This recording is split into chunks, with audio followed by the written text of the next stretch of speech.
tu celular.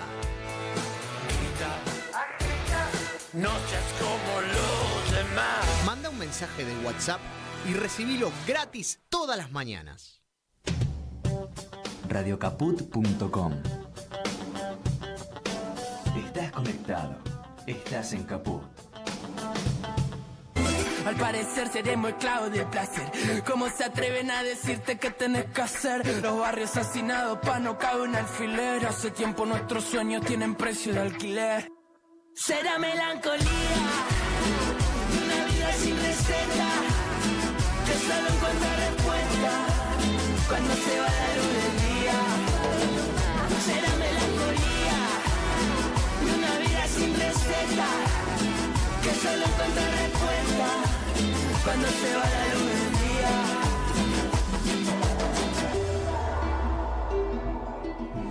Cuando sientas que el olvido ya colmó tus venas y la vida marcha y gris amargo desabrida, recordás a mano amiga que sirve de abrigo, alejándote del frío al que invita a la pena. Con la serenidad del todo pasa y bajo la luz veraniega de una luna sepulcral te encontrarás con aquellos que ya al verlos son tu casa y te harán olvidar el miedo a la pesada soledad. A los jóvenes,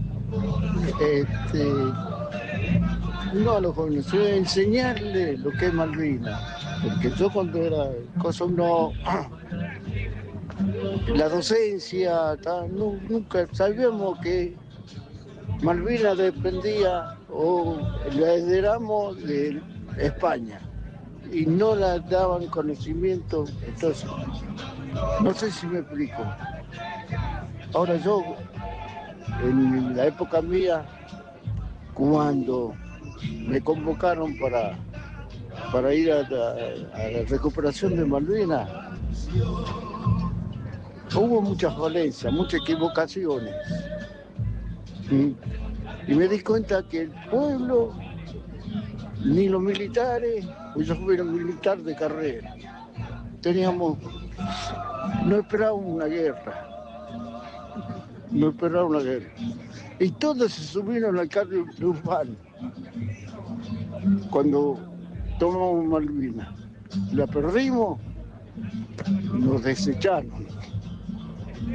Nos dijeron que los cobardes. Y no era así. Pues estaban peleando con una potencia. Con una potencia. Nosotros 30 buques que nos aparecieron, los problemas que con el hundimiento del crucero Belgrano, y ellos trajeron 300 buques, que nosotros tenemos, no había defensa de costa. Hicimos lo que pudimos. Bueno, nosotros, y yo como militar, con 15 años de armada, tomé conciencia que estábamos preparados para la guerra. Y después, con el desmilitarización, le manteniron las Fuerzas Armadas. Por eso, me duele cuando veo la política, que amo a mi Argentina. No, aman otra cosa. Me siento mal y cada 2 de abril me acuerdo del frío, los bombardeos que recibíamos. Muchas gracias, Entonces, jefe. Muchas gracias. No, por Muchas favor. gracias. Escuchábamos a Carlos Sánchez desde la vigilia que se hizo en el sur de nuestro país el día 1 de abril, y lo que se escuchaba de fondo... No, la vigilia fue el 1 al 2. Y lo que se escuchaba de fondo era, música en vivo, por eso estaba ese sonido. Y quisimos empezar de una manera distinta. Bienvenidos, buenas tardes a este nuevo programa de 3 en 1 aquí desde el estudio Chicha Mariani, con la operación técnica de Martín Loza. Y bueno, aquí estoy nuevamente con mis dos compañeras porque hoy se reincorpora Diana Holguín, a quien le damos la bienvenida, que siempre estuvo, pero hoy está en cuerpo presente, y Camila García a mi otro costado, y quien les habla, Charo Álvarez. Bienvenidos a todos y todas. Bueno, fuerte lo que escuchamos ahí. Gracias a Dios pude ir a la vigilia y sacar ese audio. Así que estoy como fue muy emocionante estar presente en Río Grande en esa vigilia, en un 2 de abril bastante particular, ¿no? Un 2 de abril donde tenemos un presidente que dijo que él iba a estar feliz cuando la autodeterminación de los pueblos de los Kelper se sientan argentinos. Bueno, nada, hubo mucha crítica por parte de los excombatientes ante el discurso presidencial. También tuve la oportunidad de estar en Ushuaia y escuchar a la vicepresidenta con su nacionalismo pro militar a flor de piel en un ámbito bastante pro militar, que es, Ushuaia tiene barrios de la Armada y demás, con lo cual es un lugar, es una ciudad en la que están los oficiales de las Fuerzas Armadas, con lo cual, nada, su candidata, digamos, su vicepresidenta, estuvo en ese acto pronunciando un discurso profundamente nacionalista donde apelaba a la malvinización de los argentinos y reivindicaba la lucha armada de Malvinas, lo cual obviamente nada de eso sirve para la construcción histórica que nosotros y nosotras como pueblo argentino queremos establecer, ¿no? Y otro dato curioso que me pareció importante también destacar es que nadie menciona la figura de Galtieri, aquel militar borracho que nos llevó a una guerra donde nuestros pibes se murieron de frío, de hambre, de inanición, y los llevaron a una guerra estúpida con una potencia mundial. Así que todos tenemos que recordar en esa memoria histórica la presidencia de ese ser deleznable que mató a parte de nuestro pueblo argentino e imprimió en la historia uno de los episodios más trágicos que pudimos vivir. Yo quiero agregar que Camila fue una de las personas que le gritó a Victoria Villarroel, que son 30.000, que salió en una nota, hace un ratito vimos que salió que había gente que le gritó. Bueno, una de ellas fue Camila, quien está sentada aquí al lado, y lo quiero mencionar porque este es un espacio donde en esta silla estuvo sentada Eve mucho tiempo. Este es un espacio que tenemos memoria, verdad y justicia, y me parece no menor mencionarlo porque, bueno, alguien se lo tenía que decir, se tenía que decir y se dijo, y tuviste la oportunidad de poder gritárselo, así que lo quiero reivindicar. Y no terminé en una cárcel de Tierra del Fuego, pero bueno, acá volví. Ha vuelto. A mí particularmente lo de Malvinas me parece que nos tiene que volver a convocar a ciertos principios que como argentinos y argentinas, y diría latinoamericanos y latinoamericanas, estábamos bastante de acuerdo. Digo, porque hay algo en el marco de este gobierno, ¿no?, que se fue rompiendo. Digo, podemos tener, y pronto vamos acá a presentar a nuestro invitado, podemos tener disímiles posicionamientos, pero había, yo creo, lo quiero decir como desde una cuestión personal, pero había cuestiones que no estaban puestas en cuestión, como hablar de que las Malvinas eran argentinas. Al menos desde esa frase era algo bastante mancomunado, inclusive pensado desde la derecha liberal. Desde la derecha nacionalista ni hablar, ¿no? Ahí hay algo que pone en un punto. El PRO coqueteó mucho, digamos, en su momento con Melcorra cuando era ministra de Exterior, pero siempre tuvo un límite, y era esto: las Malvinas son argentinas. Me parece que este 2 de abril se inauguró otra cosa. Esa es la sensación también que me quedó a mí con respecto al discurso del presidente y con respecto a lo que dijo después su mano derecha, que es Patricia Bullrich. Digámoslo acá con todas las letras, ¿no? Que es la ministra, digamos, que aplica la violencia política y la violencia física. Digo, la violencia política y física. Y a mí me parece que esto es inaugural, digo, en el marco de la democracia y de posiciones disímiles. Nada, quería rescatar esto porque si no lo pasamos por alto y me parece que no son momentos, hay algunos momentos que son inaugurales de o epocales. No, un punto de quiebre quizás, que coincido con vos, pero aparte porque tiene que ver con...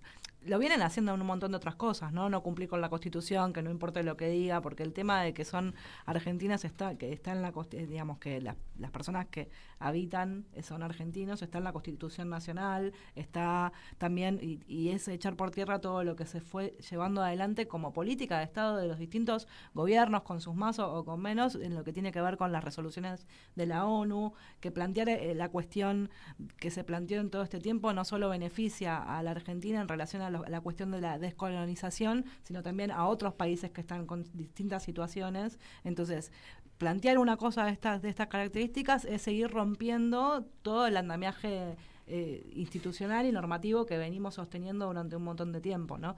Para mí no es más de lo mismo que es seguir manejándose con su ley, como yo le digo a mi ley, que es su ley, pero sigue rompiendo, digamos, distintos estándares que teníamos como resueltos. Sí, igual creo que no hay que relativizar las frases del presidente, pero sí me parece que hay ciertas cuestiones en el pueblo argentino que están impresas a sangre y fuego. Y Malvinas me parece que si bien es un debate difícil para todos nosotros y nosotras, creo que fue una guerra injusta, que fue una guerra cruel y que fue una guerra asesina llevada a cabo y perpetrada por genocidas que mataron y desaparecieron a 30.000 compañeros y compañeras. Me parece que eso es un relato que todavía existe y que por más de que ellos quieran fundar una nueva Argentina o refundar una nueva Argentina o hacerle, entre comillas, una batalla cultural con respecto a ciertas cuestiones que tienen que ver con los cimientos de nuestra democracia, creo que nosotros el papel que estamos cumpliendo ahora es de salvaguardar esa memoria y de seguir imprimiéndola. Y creo que también es importante que desde la educación se empiece a abordar aún más este tema, porque hace años que la Guerra de Malvinas, desde la educación, no está bastante diluido en algún punto. No lo creo en eso, mi caso, yo acá me voy a empezar mi primer desacuerdo. Creo que la educación es uno de los bastiones más fuertes de malvinización. Yo vengo de la educación de los 90 y hubo maestros en donde decían, en la educación de los 90, bueno. no, está bien, no, decían que las Malvinas nos las habían regalado los españoles. Entonces digo, lo que dijo en audio, de algo que escuchaste, lo que dijo en el audio, el excombatiente, es algo que sucedía. No sé si ahora sucede, pero que sucedía seguramente. Bueno, acá tenemos un maestro, un docente de primaria, así que bueno, ya lo introducimos, sí. Si les parece, inauguramos un poco nuestra sección de candidatos y candidatas a legisladores en la Ciudad de Buenos Aires. En el marco de todo esto, el sábado fue el cierre de listas y acá tenemos a Federico Winokur de Nuevo Más, de la lista La Izquierda en la Ciudad. Gracias por venir. Gracias a ustedes. Y bueno, ya introduciendo un poco, ya que tenemos un docente primario ya hay acá, debate. Ya hay debate, bienvenido. Nosotros siempre somos unas apasionadas de la política. ¿Y si no, qué además. hacemos Y sí, en estos exactamente. momentos? Claro. Como, bueno, ya sos maestro. ¿Qué opinás de esto de la educación? De primario, de la ya que tenemos malvinización? esto como vos que lo estás bueno, pero digo, hace 16 ejerciendo. años gobierna el PRO, digo, ¿qué pasa con estos temas en la educación? Bueno, hay una contradicción ahí, que parte de lo que venían diciendo, en la educación en la Ciudad de Buenos Aires hay una bajada de línea creciente del PRO, ¿cómo se dice?, exacerbada ahora bajo el gobierno de Milei, de callar un montón de temáticas, un montón de problemáticas y demás.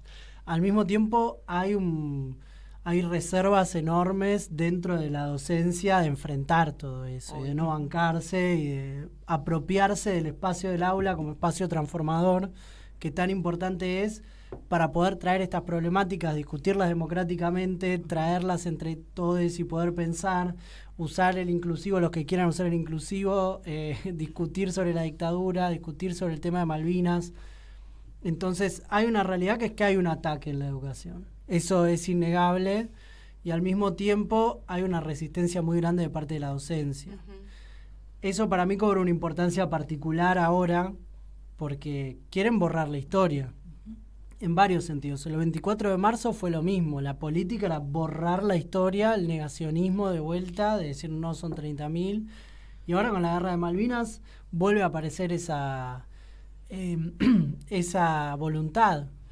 Ahí hay una realidad que es que Milei es el chihuahua de Trump, digamos, porque es como una mascota, además berreta, gritona, digamos, porque no tiene la potencia de Trump. Pero es un arrastrado del imperialismo, eso es así claramente. Y no hay manera de justificarlo, aunque salió Franco, salieron varios a tratar de desdecirse. Milei dijo que correspondía a la autodeterminación de los kelpers, de los colonos. Eso obviamente es inaceptable en el marco de que son ocupantes de las islas y son ingleses. ¿Qué van a decir? Entonces, desde ese punto de vista, este presidente tan cipayo que tenemos nosotros en este momento, hay que repudiar abiertamente eso, porque pareciera que quisiera regalar las Malvinas.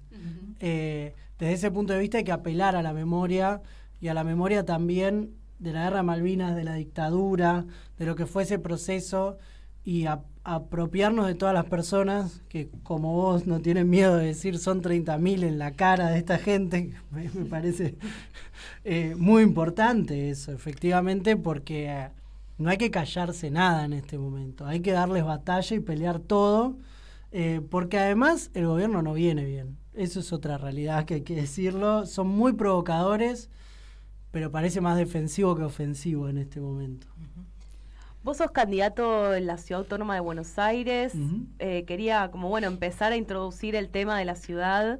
Y más o menos, en primer lugar, para vos, ¿cuáles serían las problemáticas más importantes que tiene hoy nuestra ciudad con 16 años de gobierno del PRO? Que me parece que los partidos que nunca ganamos estamos en una oportunidad histórica, ¿no?, de revertir en la legislatura esa mayoría automática de negociados de Larreta, Macri y demás que se fueron turnando a lo largo de los años.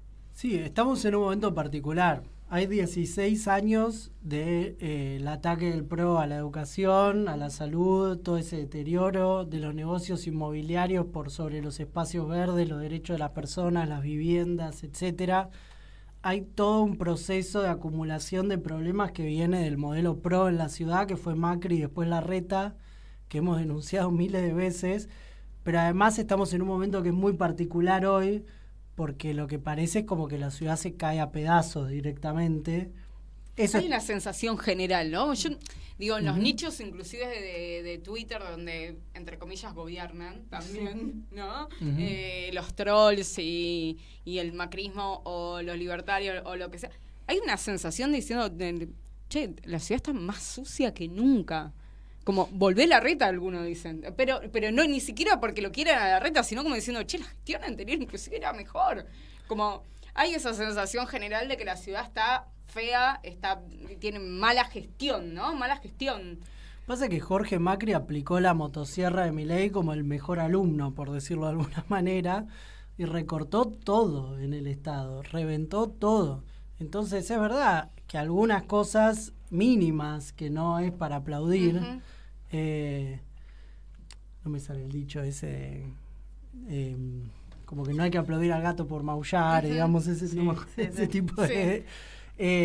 había equipos que cada tanto limpiaban en la calle, pasaban y limpiaban, y ahora ni siquiera hay eso por el nivel de despidos en el Estado, por el nivel de precarización que hay, la tercerización de todos esos servicios, que marca justamente una ciudad que la imagen es que se desmorona. Yo lo que traigo también, y me parece que fue parte del cierre de listas el otro día, es que la discusión se nacionalizó, porque efectivamente la misma sensación aparece en el país, como un país que se cae a pedazos, que no se puede vivir, ni por el salario, ni por las condiciones en las que está, ni para viajar, ni para educarte, ni para acceder a la salud. Entonces, en todo ese marco, ¿qué propuestas aparecen hoy? Para nosotros es muy importante, y lo que nosotros venimos a decir es que hasta ahora las recetas que hubo estuvieron dentro del marco del capitalismo. Y nosotros, como izquierda, y como la izquierda en la ciudad, desde el Nuevo Más, venimos a decir una cosa distinta, que es es la hora del anticapitalismo. Y eso es justamente porque una experiencia con un modelo de regulación económica que fue el estatismo, que estaba ligado todo alrededor del Estado, pero regenteado por un personal, digamos, dirigido por un personal que es un personal que también en última instancia responde a un criterio capitalista, que cuida las ganancias de esos sectores y demás, aunque no sean todos iguales. Ese modelo entró en crisis, y con Alberto Fernández ni hablar, y terminó en esta debacle en la que estamos en este momento, donde se volvió al modelo de regulación del mercado, directamente, lisa y llanamente, con Milei exacerbadamente. No es que no lo hubiéramos tenido con sus maneras con el menemismo o con el macrismo, pero Milei lo lleva a rajatabla incluso, y está demostrando el fracaso de ese tipo de regulación en tiempo récord, creo yo, incluso con el acuerdo con el FMI, mostrando cómo fracasa su modelo, volviendo a aplicar la misma receta que aplicaron todos, de ir corriendo al fondo. Entonces la idea nuestra es decir, ¿por qué no proponer otro tipo de regulación económica, que es justamente la planificación democrática de la economía por parte de los trabajadores? ¿Cómo sería eso? ¿A qué? Lo primero que se me ocurre, porque eso como que parece muy abstracto.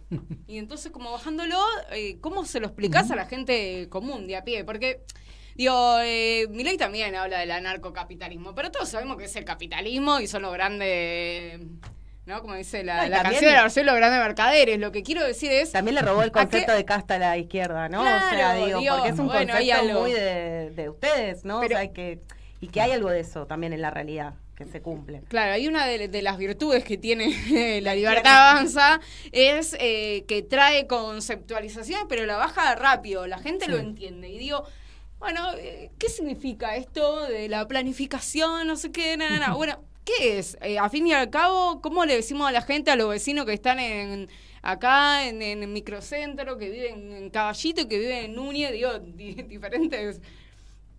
¿Qué es lo que le están proponiendo? Por ejemplo, Milei te dice, el problema en la Argentina es la inflación, ¿no? Entonces te lleva la discusión a cualquier lado. Y en el marco de la inflación te dice, bajó la inflación, pues decís, bueno, pero no puedo comer, no puedo hacer nada, no puedo viajar, no puedo pagar la SUBE. Bueno, pero bajamos la inflación. Eso a vos no te significa nada, en primer lugar, digamos. Nosotros decimos, ¿cuáles son los principales problemas a atacar hoy para nosotros? Y hablando de la ciudad, y hablando también del país, obviamente, pero como parte de la campaña de la ciudad. Bueno, por un lado el salario, en segundo lugar el trabajo precario, después el problema de la educación y la salud, y también el problema de las jubilaciones, que es muy importante en el momento de hoy. Ahora, ¿cómo encarás esos problemas desde un modelo anticapitalista? Bueno, por eso, lo conceptual es eso, que en vez de las ganancias nos centremos en las necesidades. Entonces lo primero que decimos es ¿cuánto necesitamos que sea el salario?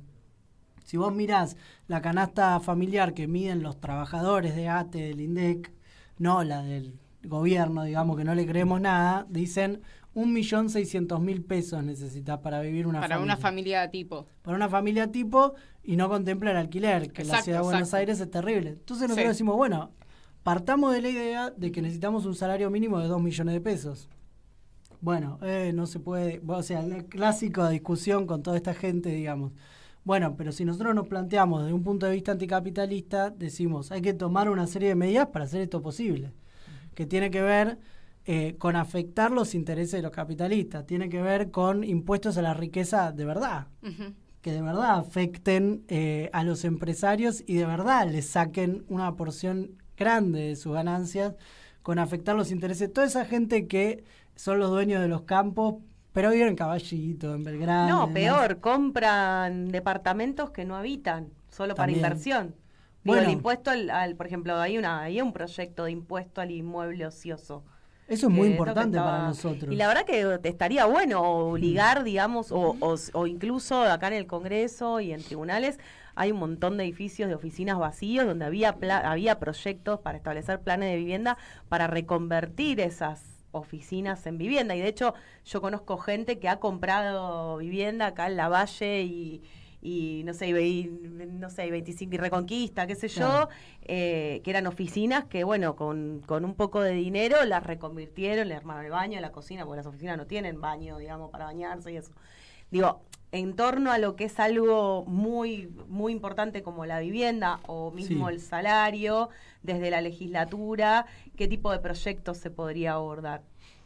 Bueno, lo que vos decís de la vivienda, hay una cosa que es clave, que es el impuesto a la vivienda ociosa, pero además, para nosotros hay que llevar las cosas hasta el final y de verdad. Entonces, primero establecer lo que son, no tu tía que tiene un departamento que heredó de no sé quién y bueno, si le conviene o no le conviene. Estamos hablando de que la ciudad de Buenos Aires es un porcentaje enorme de esa vivienda ociosa y esos edificios que son de los grupos inmobiliarios más poderosos, incluso de la familia Macri. Sí, de IRSA. De IRSA. Y ahí tenés departamentos y departamentos y departamentos vacíos. Decimos, sí, impuesto a la vivienda ociosa y además decimos el no pago de esos impuestos bajo apercibimiento penal. Porque si no los empresarios hacen cuentas y dicen, me conviene pagar el impuesto e igual no alquilarlo. Pero ¿qué harías ahí? Me parece que está buena, pero siento que siempre tenemos una traba en general para leyes más progresistas, digamos, para hacerlo más... ¿no? Progresivamente ir hacia ese horizonte que plantean que tiene que ver con el Poder Judicial. Che, digo acá, porque la gente tiene problemáticas, le pide a un ejecutivo / legislativo que le solucionen las cuestiones, que me parece bien. Che, yo no sé para qué voto, porque tengo este problema y quiero que no sé qué.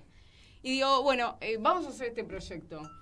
Pero tenemos un poder judicial que te dice que es penal, no sé, está acá, lo ponemos acá. Lo estacionamos y una de las grandes cuestiones que sabía vos, no voy a decir nada novedoso, entiendo que vos también lo sabés, es que el poder judicial de acá es amarillo por todos lados. Entonces, ¿cómo podemos pensar algunas estrategias, digo que no... impulsadas, capaz, mancomunadamente, no lo sé, estoy como ahí, ¿cómo podemos enfrentar o cómo podemos avanzar sobre ciertas leyes, sobre ciertas empresas, sobre ciertos privilegios, sobre cierta casta, cuando hay, bueno, entiendo que hay hay uno de los poderes del Estado, uno de los poderes que regula y que es muy favorable a las empresas? Bueno, es interesante. Estoy diciendo algo, no te pido que me dé la solución, pero es como, y bueno, yo te digo, tenemos un obstáculo grande ahí, ¿o no? Sí, el Poder Judicial es el poder más conservador de todos y es el más pétreo también de todo esto y es parte justamente de ser un poder a nivel de casta, es el más casta de todos porque además no lo vota nadie, excepto los jueces de la Corte Suprema que por... pretéritas personas. No lo sabemos porque hubo dos por decreto y están en este momento funcionando. Que es un desastre todo. Vos que representás a la izquierda en la ciudad, dicen que el Poder Judicial es el poder aristocrático que se convirtió, que se reconvirtió en el Poder Judicial. O sea, la famosa aristocracia que apoyaba al rey, que acompañaba al rey de la monarquía absolutista, se convirtió después de la Revolución Francesa en el Poder Judicial. Y eso subsiste desde 1700 hasta hoy. Y fue el sistema que se adoptaron en todos los países republicanos, ¿no? No, eso es clarísimo. Por eso, en primer lugar, es un problema que los jueces, que todos los funcionarios del Poder Judicial no los elija nadie. Porque es una impunidad completa y absoluta. Y obviamente, una reforma judicial revolucionaria implicaría, por un lado, que sea democrático el poder. Y por el otro que tenga participación popular, porque si no es imposible. Hoy el Poder Judicial es el poder de los poderosos, es el poder de la burguesía también en ese sentido. Y hay otro elemento también, que es cuál es el apoyo que cosechás para las cosas, porque el Poder Judicial nunca te regala nada, sin embargo a veces falla a favor de los de abajo. Y eso es cuando hay movilización, cuando hay apoyo. Eso es cuando efectivamente, por eso nosotros decimos, si se pudieran tomar medidas que realmente favorezcan a las mayorías, también las mayorías tienen que movilizarse para defenderlas, porque nadie nos va a regalar nada. Y como nosotros somos revolucionarios y creemos que no se va a solucionar nada más por la legislatura, no creemos que la izquierda va a venir a solucionar tus problemas, aunque tenemos muchas ideas y las ponemos en común, pero si no es parte de un proceso más general de movilización y de participación, que es muy fundamental la participación y la conciencia para nosotros. Por eso digo planificación democrática de la economía, no por una burocracia, no por un solo sector, digamos que fue parte de los procesos anticapitalistas que fallaron en el siglo pasado. Fue el estalinismo, también el castrismo, también el maoísmo, que tuvieron esa problemática de que no fueron democráticos. Pero no democráticos como dicen los gusanos y cipayos de esos procesos, sino democráticos de la participación de los trabajadores con sus organismos y organizaciones. En relación a lo que se viene y las propuestas y demás, bueno, hay otras listas que también se identifican con la izquierda, si bien en esta oportunidad hay menos que en otras veces. También, bueno, está dividido tanto el peronismo como la Libertad Avanza. Sí, digo, como lo que fue Juntos por el Cambio. Claro, por eso. La pregunta que te quería hacer tiene que ver con qué los diferencia ustedes desde el Nuevo Más con las otras propuestas. Bueno, me parece que parte un poco de lo que venía diciendo. Lo primero que yo quiero aclarar es que nosotros hicimos una propuesta de unidad. Esa propuesta fue pública, que la hicimos en las redes sociales, que está en mi Twitter y demás, donde dijimos vayamos en unidad. Porque es un reclamo que tienen los votantes de la izquierda, que es que haya unidad en la izquierda. Sin embargo, de parte del Frente de Izquierda no hubo respuesta.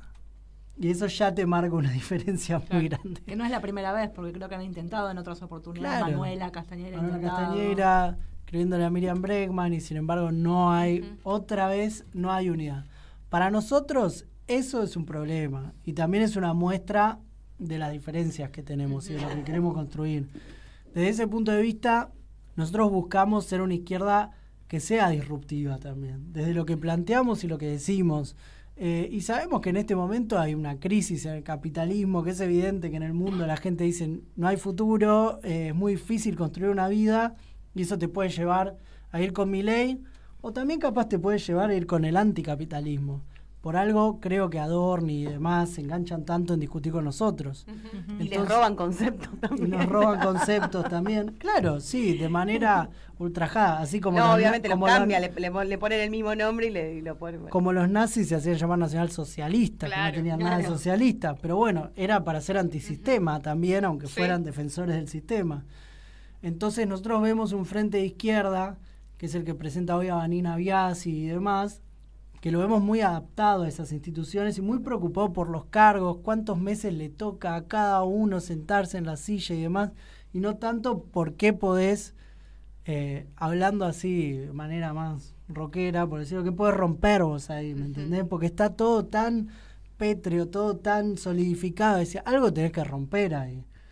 No físicamente, digo, ¿no? Pero digo, ¿cómo haces vos para que la cosa... Para ser disruptivo. Para ser disruptivo. Entonces, si vamos a ir siempre con los mismos discursos y demás, bueno, me parece que la falta de unidad responde a eso también. Nadie es capaz de decir, si a mí si me toca un mes menos de sentarme en la silla, me mato. Bueno, no, esa no tiene que ser la izquierda. Esa es la lógica de los partidos del poder. Para nosotros la lógica tiene que ser cómo hacemos para que se dé vuelta todo. Y en eso tiene que ver con esto de la lista más joven, que los convocan 30 años, ¿no? El promedio de edad 30 años. Lo que pasa es que estoy así, entonces me dicen, tengo que estar acá. No, que tenés un perfil espectacular, pero con el pelo así, todo, estás divina. No, digo...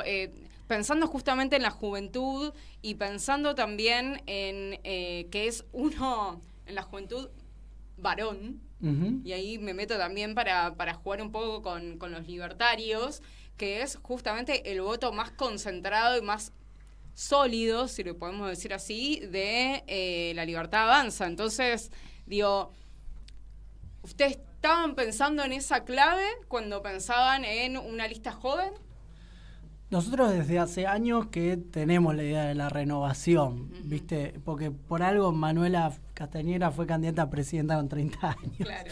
Es parte de decir otra cosa, que sea distinta la propuesta. Pero además de eso, hay una cosa que es que también los jóvenes, sí, es verdad, muchos jóvenes varones que están con Milei, pero también agarraron mucho de la juventud alrededor de la pandemia, de la cuarentena, de no estar en sociedad.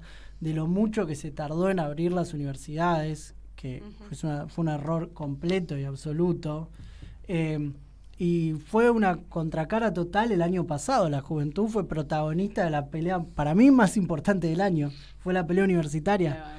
Fue de lo que más crisis política incluso le generó al gobierno de Milei. Y estaba lleno de pibes y pibas. Y también vos cuando vas a la facultad y esos ámbitos sociales, te sacás de encima varias de las taras que te quedan cuando estás solo. Vas a la facultad y decís una de esas barrabasadas y tu propio compañero te dice, pará, o sea... Sí. Además de que sabemos que lo que se dice en internet es difícil repetirlo en persona a veces. También porque alguien se puede enojar y responderte. Pero además de eso, poder representar un sector de la juventud que está muy descontento con cuál va a ser su futuro, sí es muy importante para darle una salida distinta. En ese sentido, dentro de la lista está la secretaria adjunta del sindicato que tiene que ver con trabajadores de reparto por aplicación. Y me interesó mucho porque, bueno, mucho se dijo que muchas personas de las que estaban en RAP, bueno, en todas estas aplicaciones, no con esta cuestión de la batalla cultural y el discurso de los sindicatos, no, digamos, esta cuestión de que no querían ser sindicalizados porque los sindicatos son sucios, feos, malos y demás. Por eso me llamó la atención que haya, digamos, que esté la secretaria adjunta con ustedes y que haya otra mirada de eso, ¿no?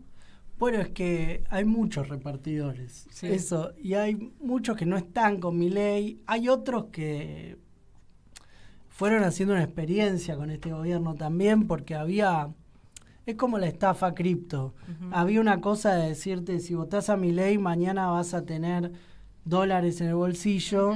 Y te vas a hacer rico en 10 segundos con un clic.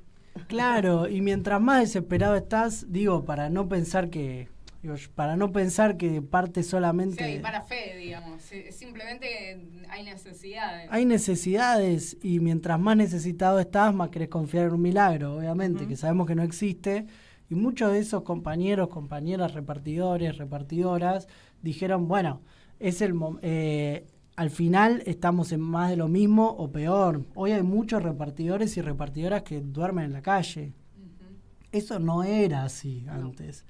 Y desde ese punto de vista, nosotros les propusimos integrar la lista a los compañeros, muchos de los activistas y delegados del sindicato, y se pusieron muy contentos y se sumaron con mucho entusiasmo y también a contar sus problemáticas y demás.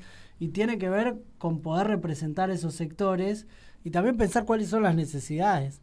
Hablamos de empresas que no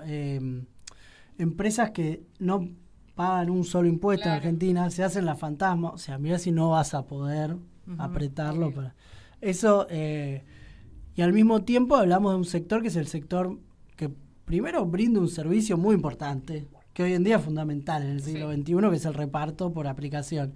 Y en segundo lugar, no tiene un solo derecho. Están listados como colaboradores y al mismo tiempo no tienen garantizadas ni sus herramientas laborales. Por eso hay tantos casos terribles de tragedias de inseguridad y de asesinatos, porque también... Y accidentes de auto también. También, ¿no? Pero lo que digo es que vos antes de dejar tu moto... Mucha marcha por inseguridad en los barrios.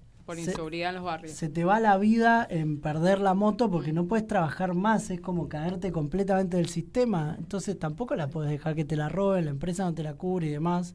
En ese marco no solo visibilizar los reclamos, sino justamente llevar proyectos que obliguen... Politizar esa demanda. Politizarla, llevar proyectos que hablen de soluciones también, porque por ejemplo están en la calle todo el día y no tienen un lugar donde ir al baño, donde cargar el teléfono, donde... Ahora igual están los pick point y qué sé yo, que a veces les dan, ¿no? Como alguno, pero no sé bien si hay mucho, pocos, funciona. Y bueno, hay más solidaridad entre ellos, por suerte, digamos que eso es muy claro y es parte del nacimiento de su sindicato, que lo que hay de garantizado. Y también, y por último... Sí, para cerrar. También ves el fenómeno de la comunidad venezolana muy fuerte adentro de esta precarización laboral. Puede ser. Hay muchísimos repartidores. Te digo lo que yo veo y lo que cuentan. Una arista, digamos, de la cuestión. creo que muchos compañeros, compañeras que emigraron y como parte de la debacle del régimen venezolano no son tan... Rappi, ¿no? Sí. Variando más allá de los repartidores. Hay muchos inmigrantes. Como esas empresas con esas modalidades. Sí, porque además es parte de captar a un sector que mientras más vulnerable estás por tu situación de migrante o por tu situación de desempleo y demás, más fácil es que aceptes esas condiciones terribles laborales. Claro. Y qué te gustaría dejar a quienes nos están escuchando como cierre, mensaje final de tu propuesta y esto, ¿por qué te tienen que votar a vos, Federico?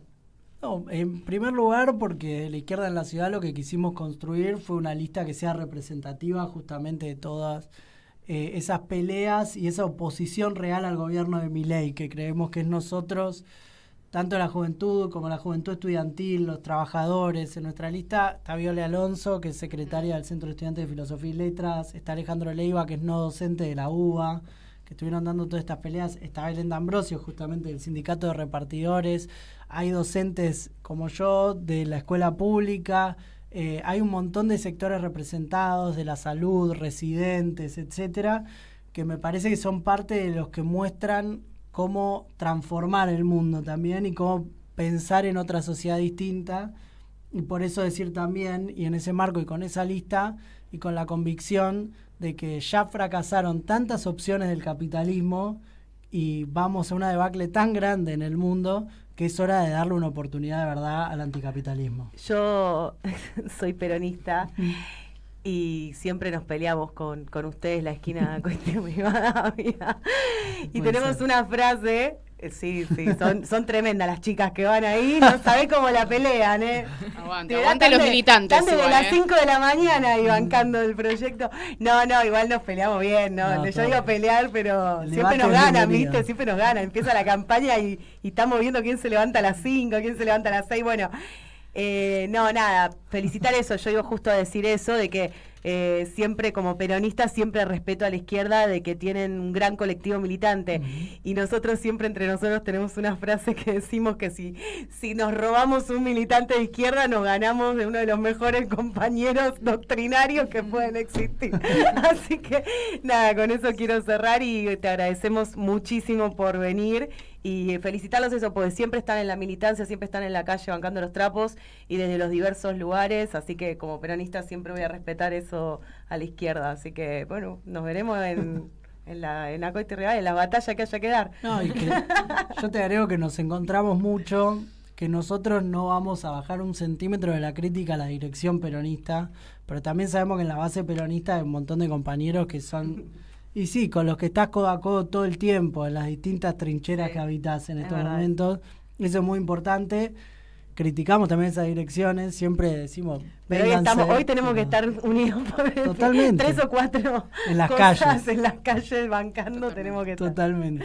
Gracias. Gracias a ustedes. Vamos a una pequeña tanda y volvemos. Mandanos un WhatsApp. Mandanos zaraza y noticias. 11 65 16 44 46. ¿Cómo puedo hacer para escuchar Radio Caput en el celular? Primero lo importante. Prenda el teléfono. Así puedo acercar a saludarlos y... Abra el Play Store de Google, tipee en el cuadro de búsqueda Radio Caput. Caput con C. No desesperes, es la única que hay. Toque el botón instalar y espere unos instantes. La aplicación de Radio Caput ha sido instalada exitosamente. Busque el icono en su celular. Los quiero mucho, los aprecio y los admiro mucho, lo que hacen, los felicito. Y podrá escuchar la única y reemplazable programación de Radio Caput. Sería un placer para mí, realmente. Radio Caput. ¿Querés arrancar la mañana bien informado? Rompela. Infosiberia, las noticias en tu celular. Manda un mensaje de WhatsApp al 1128679078 y recibilo gratis todas las mañanas. Vos sos la única que me hace feliz cuando nadie Infosiberia, las noticias en tu celular. No seas como los demás. Manda un mensaje de WhatsApp y recibilo gratis todas las mañanas. No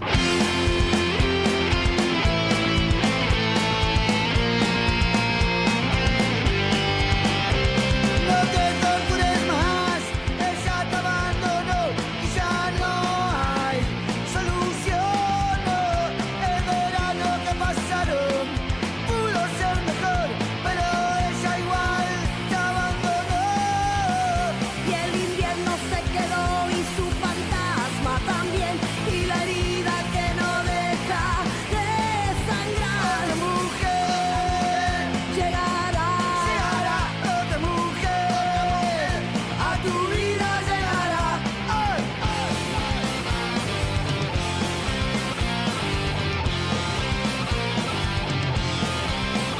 Es de noche en la ciudad y hace frío en las calles, y en la televisión no hay nada para ver. Tu vaso está vacío y la botella también. Son las 6 de la mañana y no hay nada que hacer. No te tortures más, ella te abandonó, pero otra mujer a tu vida llegará. Otra mujer llegará, otra mujer a tu vida llegará. ¡Ay!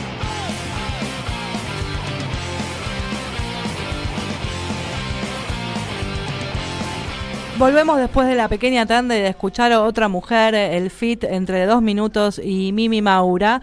Y no quiero irme, que nos vayamos sin decirles que si quieren recibir Infosiberia, envíen un mensaje de WhatsApp al 11 28 67 90 78. Tuvimos nuestro primer entrevistado, el candidato del segmento, qué candidatos vamos a tener para estas elecciones el próximo, en mayo, que se da en la ciudad, que son importantes porque es la primera elección. Exacto. Dentro de un año electoral, donde también se están evaluando distintas situaciones, por ejemplo en la provincia de Buenos Aires, que tenemos 2 minutitos para cerrar, pero había cosas que queríamos comentar.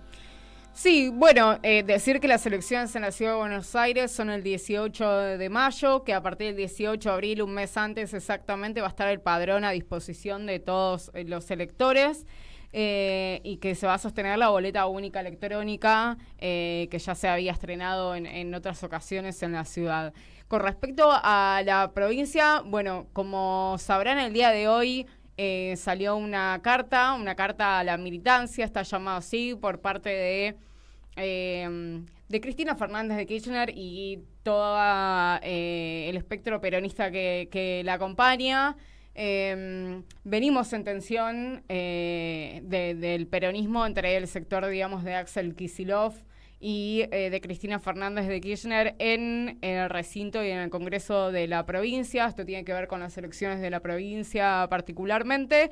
Porque bueno, hay un planteo que tiene que ver con desdoblar o no, primero suspender las PASO, y por otro lado se plantea desde el lado de Cristina suspender las PASO, pero con un compromiso de no desdoblamiento, y por otro lado Axel plantea el desdoblamiento como está haciendo la ciudad o como han hecho muchos gobernadores, y eso bueno es la tensión que se está generando, ¿no? Exactamente, hoy salió una carta que me parece que es también en respuesta a una carta anterior de más de 44 intendentes peronistas y 27, por otro lado, otra carta de 27 intendentes del radicalismo pidiéndole a Axel el desdoblamiento. Y bueno, creo que entre la sesión, digamos, que fracasó de la semana pasada y esta de hoy, que acaba de fracasar también, bueno, hay una tensión fuerte entre dos sectores del peronismo con respecto a este tema. Y después estamos ahora con la sesión de Senado, ¿no, Majo? Que 2 minutos que tenés de eso. Lo que quiero decir es que está en sesión. Está en sesión para tirar los pliegos de Lijo y García Mansilla. Que la Libertad Avanza intentó por todos los medios evitar que se constituya el quórum, pero que el quórum se constituyó, que la sesión comenzó a la hora prevista, con los senadores preparados para exponer cada uno sus posturas. Unión por la Patria llevó 32 de sus 34 senadores. Los legisladores Marcelo Lewandowski y Carolina Moisés ingresaron con un quórum ya logrado. El PRO aportó 2 senadores, Eso Alfredo es importante. De Angelis y María Victoria Uala, y un número igual aportó la UCR con los senadores Martín Lustó y Pablo Blanco, y también se sumó a este grupo Francisco Poltroni. Datos que... Dato importante, porque hace un par de semanas se formó un interbloque con Carolina Moisés Lewandowski y algunos diputados, senadores más, y en ese interbloque hoy estas dos personas no dieron quórum, ¿no? Supuestamente es un interbloque que está dentro del peronismo. Y la verdad que decirles que si van a formar un interbloque para traicionar los valores del peronismo y traicionar los valores del pueblo argentino, la verdad siguen respondiendo a los niveles de casta que critica Milei. No podemos ser eso, no podemos seguir siendo eso, que estén ustedes atrás de los negocios de La Libertad Avanza, no dando el quórum necesario cuando son senadores por el peronismo que recibieron los votos por parte del pueblo argentino para que cumplan la función que tienen que cumplir en la Cámara, que es la de, obviamente, resguardar los intereses de la patria. Así que bueno, eso sumado me parece importante. A Cuader y a... Digo, ya que estamos Cuader ya está renunciado. Está bien, pero lo que quiero decir es que son senadores que fueron votados por el peronismo, siguiendo lo que estás diciendo. Está claro que eso no está. Lo que digo es que tengamos en cuenta esto, acordémonos, hagamos memoria, y cuando tengamos que elegir en las urnas, que tenemos la oportunidad de hacerlo en esta próxima elección, que lo hagamos teniendo en cuenta estas cuestiones. Y también lo digo a los dirigentes que arman la lista, sea quien sea, ya a esta altura, o cómo se resuelva, que también tengan en cuenta eso, que cuando elijan bien para que no se les den vuelta. Sí, no, quería aclarar sobre esto que Poltroni manifestó hace un ratito en la sesión, que iba a votar en contra del hijo, digamos, de los pliegos. Y sí. También así lo manifestó públicamente Martín Lustó. A mí me parece importante decir que estos son aliados en este sentido para el peronismo, que fue el que impulsó, digamos, esta sesión especial. Y con esto nos vamos hasta el próximo jueves acá en 3 en 1. Ya equipo completo, Camila García y Diana Holguín, y quien les habla, Charo Álvarez. Espero que les haya gustado y nos vemos el jueves próximo. Adiós. La maestra Eve de Bonafini. En Caput nos enseñó a pelear. Pasan cosas. Amado Vudú. ¿Quién puede decir que nuestra democracia tiene padre cuando en realidad lo que tiene es madres? Las madres de nuestra democracia son las madres de la Plaza de Mayo, la madre de nuestra democracia es Eve de Bonafini. Mi gran padre. Dora Barrancos. Ella era muy barroca. Creo que había una onda, una ternura.